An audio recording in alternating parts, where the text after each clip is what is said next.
गरिया में कुछ उपद्रवियों ने तृणमूल पार्षद के कार्यालय में तोड़फोड़ की। राजपुर सोनारपुर नगर निगम वार्ड नंबर 1 के पार्षद कार्यालय पर हमला किया गया। हमले में तृणमूल पार्षद पिंटू देवनाथ के 3 अनुयायी घायल हो गए। सूचना पाकर नरेंद्रपुर थाने की पुलिस मौके पर पहुंची।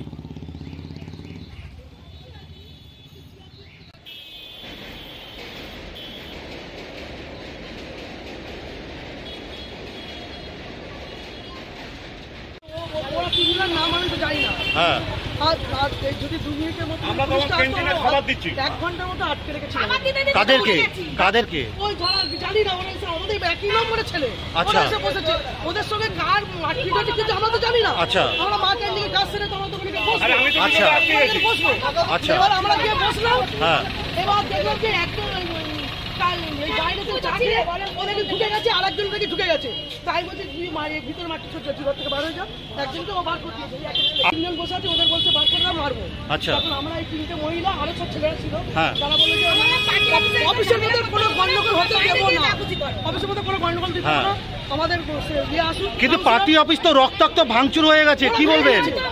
কারা কারা, নাম কি তাদের? কোথায় থাকে তারা? হঠাৎ করে এরকম হলো? কতটা আতঙ্কিত রয়েছেন? কি নাম আপনার? জানি না ওটা কি হয়েছে, ওদের নাকি মারপিট হয়েছে, ওর আগের দিন নাকি মারপিট হয়েছে। আমরা ঠিক আছে, তোমাদের মারপিট হয়েছে, আমরা তাকিয়ে থেকে যখন বাইরে করে দেবো, কাউন্সিলর দাদা আসুক, আমরা কাউন্সিলর দাদাকে ফোন করেছি। ওনার কাউন্সিলর দাদার হচ্ছে ভাইপোর হঠাৎ 2 দিন আগে হাঁটানা করেছে, উনি ওখান থেকে আসবে, তারপর তো বলছি তোমরা একটু অপেক্ষা করে, এতদিন বলছে 1.5 মাস ধরে অপেক্ষা করে, ম্যাডাম 1.5 মাস অপেক্ষা করেছে যেখানে, আর তুমি 8 ঘন্টা অপেক্ষা করো। ওরা সবই ওই রণসর্দারের বস্তিতে থাকে, যারা মারলো তারাও থাকে। রণসর্দারকে তাও বলবো ওই সর্দার। আচ্ছা, যাকে মারলো তাকে চেনেন? যাকে মারা হলো, যাদেরকে দেখুন, যাকে মারি তাকে চিন্না বলতে ওরা আসা যাওয়া করে সব, মানে পার্টি অফিসে আসা যাওয়া করে সবাই, ওরাও তো যারা মেরেছে তারাও তো আসতো। আচ্ছা, তাহলে পার্টি অফিসে আসলো কেন এরা? ওই যে মারছিল, আচ্ছা, ছুটে গিয়ে ঢুকেছে। এরপর ভিতরে ঢুকে কি মারলো এরা?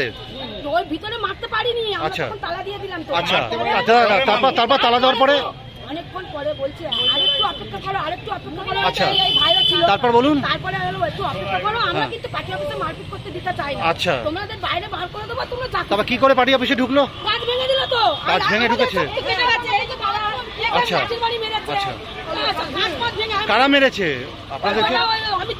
অমিত দাদা আগে মেরেছে, ওদেরকেই মেরেছে। আচ্ছা, ঝামেলাটা কি নিয়ে আপনারা কিছু জানতে পেরেছেন? মারপিট হয়েছে ওই দিন, আমরা এত জানি না দাদা। আচ্ছা, আপনারা কি আতঙ্কে রয়েছেন এইভাবে পার্টি অফিসে? না, এটা আতঙ্ক থাকার কথা। মারধরটা কি কারণে? ওরা দীর্ঘদিন আমার ছেলেদেরকে মেরেছে, হাত ভেঙে দিয়েছে, সেলাই ভেঙে দিয়েছে। লাস্টে ওরা সহ্য করতে না পেরে ওরা একবার মেরেছিল, তাও কপিয়েছিল, জানে মারিনি। ওরা বারবার আমাদের আহত করতে, আমার মেয়েকে ঘরে ঢুকে মেরেছে, মেরেছে আমার ছেলেকে, আমার মেয়েকে মেরেছে, আমাদের মেরেছে। আমাদের কি জন্য এই যে গন্ডগোলটা কি কারণে? ওইখানে হচ্ছে ওই বস্তি নিয়ে। আপনি চুপ করুন না। ওই বস্তি নিয়ে, ওই বস্তি নিয়ে। বস্তি কি? ওই বস্তিটা দখলে আছে। ওরা কেন ওইখানে থাকবে? ওরা থাকবে না, ওরা থাকবে ওই বস্তি দখলে, ওরা থাকবে, আমার ছেলেরা থাকবে না। ওদের বক্তব্য তোরা এখানে থাকতে পারবি না, আমার ছেলেরা ওখান থেকে ছোট থেকে মানুষ হয়েছে, তোরা থাকবি না। আমি ওর মারা রয়েছে ওখানে, ওদেরকে থাকতে দেবে না। আমার ছেলেদেরকে বিনা কারণে ধরে ধরে মেরেছে, কতবার দীর্ঘদিন ধরে মেরেছে। আমার মেয়েকে মেরেছে, আমার নাতিকে মেরেছে, আমাকে মেরেছে। লাস্টে আমার ছেলেরা একবার মেরেছিল বলে বারবার আমার মাদের আঘাত করছিস, বারবার আমাদের আঘাত করছিস। আমরা পিন্টু দেবনাথকে কথা বলেছি, থানায় একটা কেস করেছি, 7-8টা কেস আছে ওই খোড়াবাবুর নামে, অমিত হালদারের নামে। আর ওদের বস হচ্ছে বাবাই সর্দার, ওই যে রণ সর্দারের বাড়ির সামনে থাকে, গোড়াগাছিতে থাকে বাবাই সর্দার। আমার ছেলের নাম বাপি হাজরা, আমার ছেলের খুব শান্ত ছেলে। তুমি একজনকে বলতে দাও না। আমার ছেলে খুব শান্ত ছেলে, প্রতাপ, বাপ্পা, রাজকুমার।